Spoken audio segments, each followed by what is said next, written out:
Guys দেখতে পাচ্ছেন এখানে অনেক আগে একটি হয়তোবা হরিণ খেয়েছে। এখানে যে বাঘ আছে এটা কনফার্ম হলাম যেখানে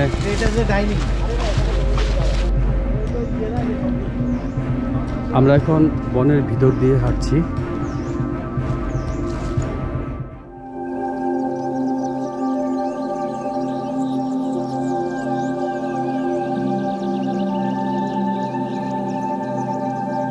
গাইস দেখতে পাচ্ছেন এই হচ্ছে জামতলা সি বিচ।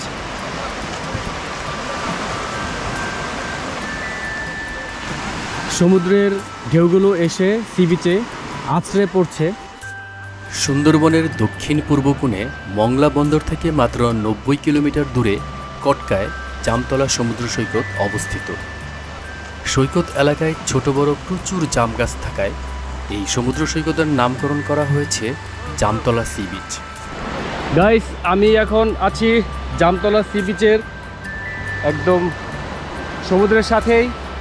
একটি গাছের কাণ্ড দেখতে পাচ্ছেন, এই গাছটি অনেক আগেই মরে গিয়েছে, তো এই গাছের শিকড়টি এখানে আছে। তো আমি এখন সেই গাছের শিকড়ে আছি। এখান থেকে এই সমুদ্রের ঢেউ দেখা যাচ্ছে, খুব সুন্দর।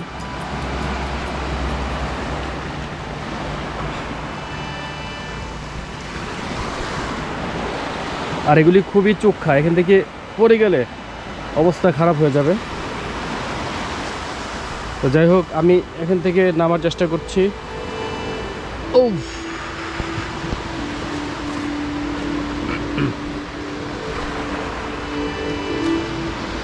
আর অনেক শ্বাসমূল বের হয়েছে এখান থেকে। আর পাশেই হচ্ছে বন বিভাগ। অনেক গাছ এখানে ক্ষতিগ্রস্ত হয়েছে বিভিন্ন জলোচ্ছ্বাসে, যেমন সিডরের সময় এখানে অনেক ক্ষতিগ্রস্ত হয়েছে। আর আমি যে শিকড়টিতে গিয়েছিলাম সেই শিকড়টি হচ্ছে এখানেই, দেখছেন অনেক শ্বাসমূল বের হয়ে আছে। আর এটি হচ্ছে সেই বঙ্গোপসাগরের অংশ। সৈকতের এক পাশে বিশাল বনভূমি। সৈকত তীরে দেখা মেলে বিভিন্ন সময় ঘটে যাওয়া ঘূর্ণিঝড় ও প্রাকৃতিক দুর্যোগের কারণে মরে যাওয়া গাছের শিকড় এবং সেই শিকড় থেকে বেড়ে ওঠা শ্বাসমূল।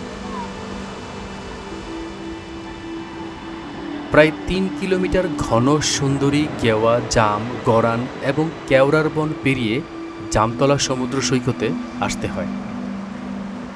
জামতলা বা কটকা সমুদ্র সৈকত হল বাংলাদেশের সবচেয়ে বিপজ্জনক সমুদ্র সৈকত। এই সৈকতের ঢেউয়ের আকার অত্যন্ত পরিবর্তনশীল এবং অজ্ঞাত চোরাবালির জন্য পানিতে নামা খুবই ঝুঁকিপূর্ণ। তাই সমুদ্রের পানিতে গোসল করা থেকে বিরত থাকার অনুরোধ রইল।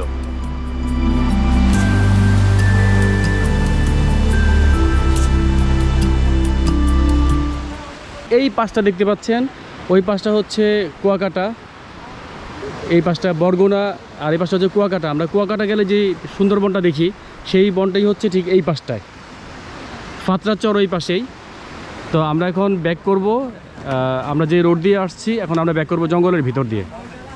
তো আমি এখন ব্যাক করছি আমাদের গ্রুপের কাছে, তারপর ওইখান থেকে আবার হেঁটে আমাদের ট্রলারের কাছে চলে যাব।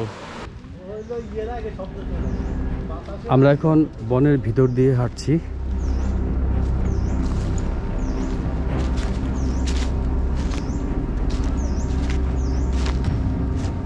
অনেক পাখির শব্দ শোনা যাচ্ছে।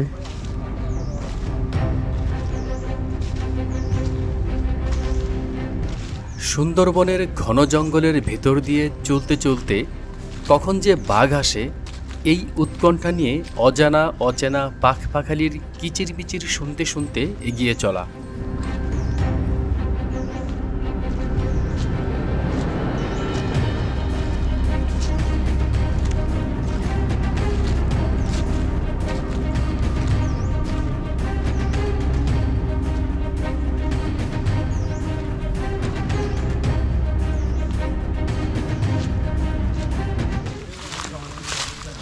গাছ দেখতে পাচ্ছেন এখানে অনেক আগে একটি হয়তোবা হরিণ খেয়েছে।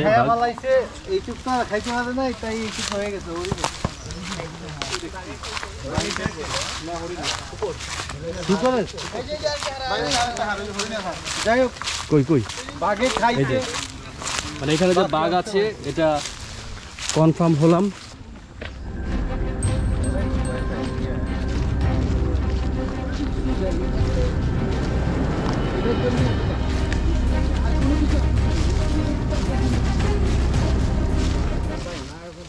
জামতলা সি বিচ, আমরা এখন আছি জামতলা সি বিচের যে অভয়ারণ্য, যেখানে হচ্ছে জাম গাছের সমারোহ, আমরা ঠিক এখানে আছি। আর আমরা একটু আগেই জামতলা সি বিচে গিয়েছিলাম, ওইখান থেকে আমরা এখন ব্যাক করেছি। এখন আমরা যাবো আমাদের বোটে। আর এই হচ্ছে জামতলা সি বিচ, এদিকে অ্যারো দেওয়া, মানে এইদিকে হচ্ছে সি বিচ।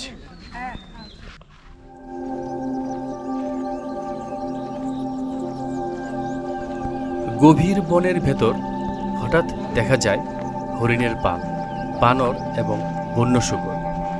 বেশ খানিকটা ফার্নের ঝোপও দেখা যায়। প্রচুর বানর দেখা যাচ্ছে এখানে।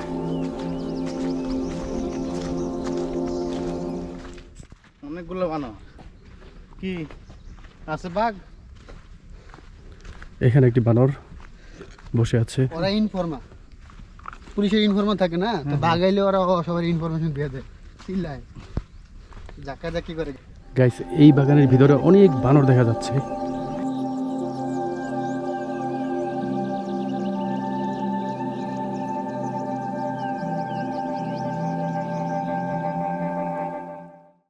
গাইস, এই হচ্ছে জামতলা সি বিচের ভিতরে ওয়াচ টাওয়ার। তো আমরা এখন এই ওয়াচ টাওয়ারে উঠবো। তা আমরা এখন এই ওয়াচ টাওয়ারে উঠবো। চলে আসছি ওয়াচ টাওয়ারের কাছে। জামতলা ওয়াচ টাওয়ারটি 4 তলা বিশিষ্ট। 40 ফুট উচ্চতার এই ওয়াচ টাওয়ারের উপর থেকে জামতলার সম্পূর্ণ বনভূমির সৌন্দর্য উপভোগ করা যায়। এই হচ্ছে জামতলা এরিয়াটি, আর আমরা এখন আছি জামতলা ওয়াচ টাওয়ারে। এই সাইড হচ্ছে পূর্ব অংশ।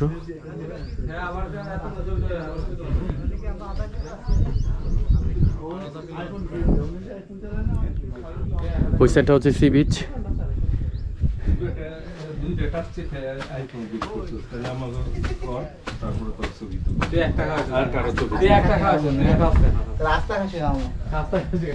তুই দেশ নাই তাই একটা খাবি, দিলে কি করতাম? তুই তো ভুল জায়গায় খাওয়াইছ, এই হচ্ছে জামতলা বন বিভাগ, ভুল জায়গায় দিস। বনাঞ্চল, গাছ আর গাছ। তুই যে ওই জায়গায় যাবো আচ্ছা তুই সবাই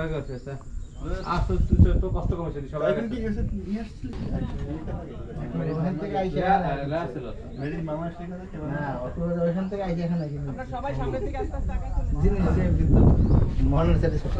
তো আমি এখন নেমে যাচ্ছি ওয়াচ টাওয়ারটি থেকে।